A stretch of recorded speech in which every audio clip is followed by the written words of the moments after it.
want you to consider something that almost nobody is testing for. Heavy metals in your body right now. And the crazy part, your doctor's blood work probably won't even catch it. My name is Gary Voysey, and this is Beyond the Bloodwork. And today I'm going to show you where these metals come from, what they do to you, and then how to start getting them out. I run a body scanning practice here in Kamloops, British Columbia, and one thing that really keeps showing up with clients, heavy metal stress on the body. Not in their lab results, not in what the doctor found, but in the deeper picture the body's telling us. Today, you're going to get 3 real strategies to lower your toxic load. Plus, a bonus tip at the end that most people miss completely. Let's go. So, what are we talking about? Heavy metals are natural elements: lead, mercury, arsenic, cadmium, aluminum. The problem is modern life has put them everywhere. In our water, our food, our cookware, our dental work, even our personal care products. Your body does have a built-in cleanup system. Your liver, your kidneys, and lymph nodes work hard each and every day to filter this stuff out. But when the load gets too high, the metals start to build up. They get stored in the fat tissue, in the brain, in your organs, and they can stay there for years. The damage, it's slow and it's quiet. Hormones get disrupted, energy drops, the immune system, it totally gets confused. Brain function suffers, and a standard blood test, well, it's built to catch acute poisoning, like if you drank something toxic yesterday. It's not built to catch years of slow buildup. And that gap is where a lot of people are living right now, and they've got no idea. Step 1, stop adding to the problem.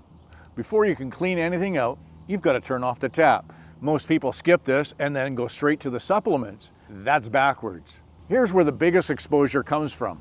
Fish. Larger fish like tuna and swordfish are high in mercury because they eat smaller fish their whole lives, and then the toxins build up. Wild-caught smaller fish are a much safer bet.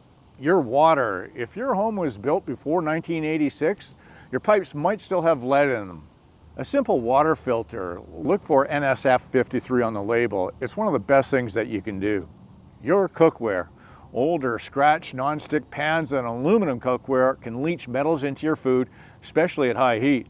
Personal care products, some lipsticks, mascaras, and antiperspirants have all been found to contain lead and aluminum. Worth checking the labels. And dental fillings. The old silver ones contain mercury. I'm not saying go rip them out tomorrow. That really is going to be done by a dentist. But if you've got them, you should know. Start by figuring out where your exposure is coming from.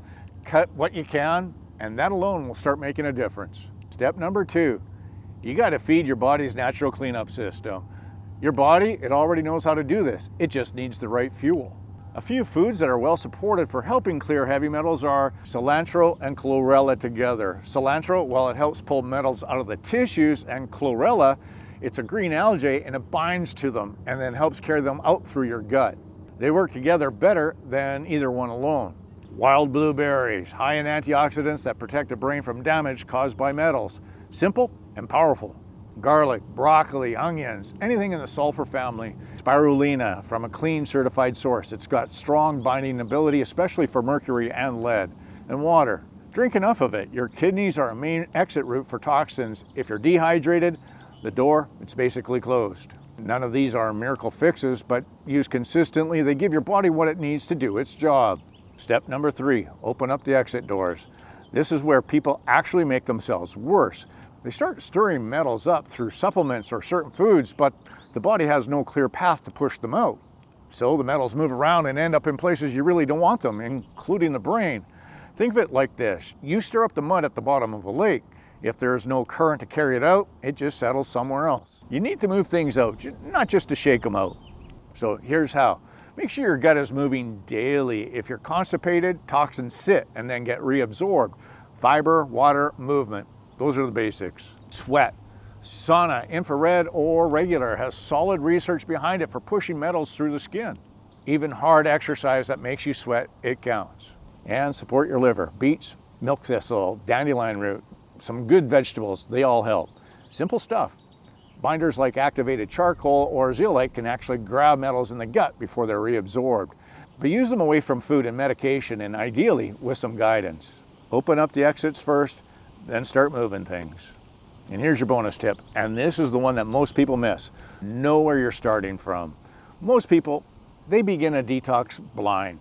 They don't know which systems are most stressed, which organs are carrying the load, or whether anything is actually working. So they guess, and they often waste months on the wrong protocol. This is why I scan my clients before we build any type of plan. The scan itself, it takes about 60 seconds, then we sit down for about 30 minutes and we go through the results together. And I'll show you the top 3 things your body needs to focus on right now. No needles, no labs, no waiting weeks for results. When you know what you're dealing with, you stop guessing and you stop wasting time.